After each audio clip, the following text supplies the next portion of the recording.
Walking up the Longu Gorge one day, tracking the cats and looking for photographs, I met some local hunters. And there was one hunter there who really set his eyes on snow leopard. Pelts were worth something.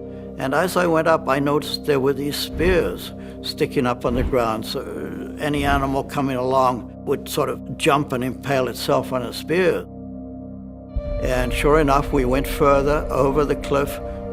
Buried under the rocks there, I noticed something sticking out. I could see some fur back there, and I could see in front of it the bait was a snow leopard. And it was the skinned cat, the entire frozen carcass. It was the saddest thing I'd ever seen. Seeing that cat, just epitomized to me the threats that the entire species are facing. And that was my inspiration.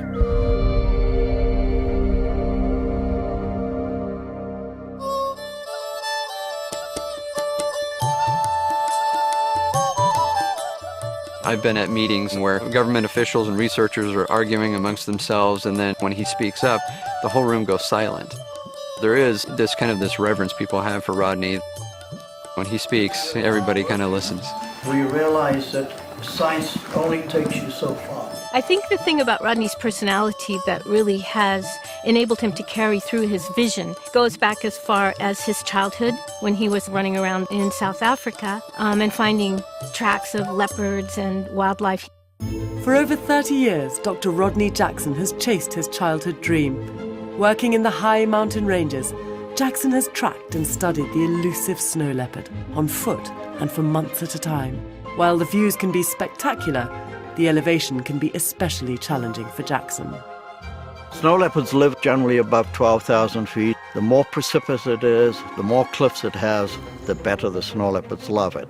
This brings real problems to me because I really fear heights. But that's what you have to do. You have to do it.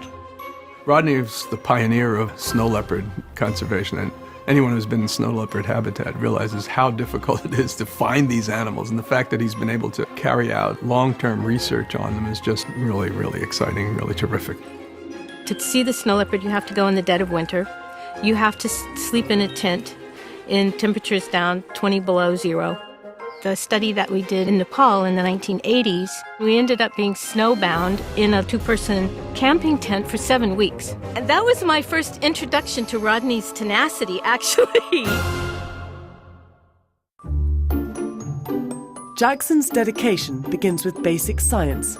Radio tracking and camera trapping are crucial elements to studying the movement of the snow leopard. In the early 1980s, Jackson helped to pioneer these methods, capturing some of the first images of snow leopards in the wild. Camera trapping, I think, is a really critical tool that we have, and I'm really excited because more and more we are involving the local people. We can deploy cameras that school kids in Nepal are putting out. Jackson founded the Snow Leopard Conservancy in 2000, with an emphasis on pushing for snow leopard conservation at a grassroots level.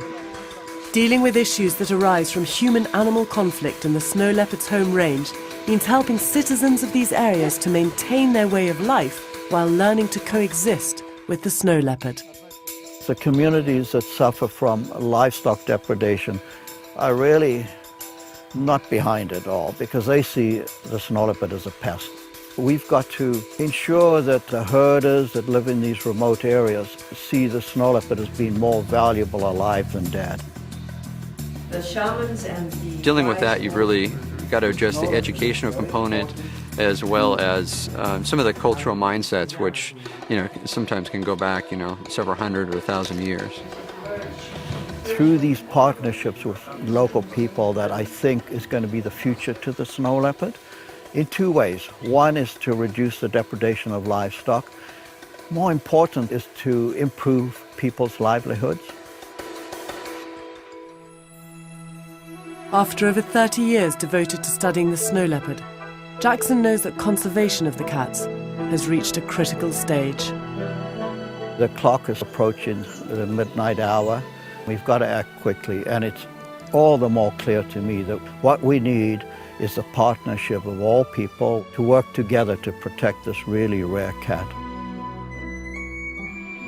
He's not going to quit. 30 years devoted to one particular species, to see that those efforts have been successful, to see that snow leopards are seen more and more. He's lived his dream. When he was that little kid, he dreamed of doing what he's doing right now. How lucky he is to be able to do that.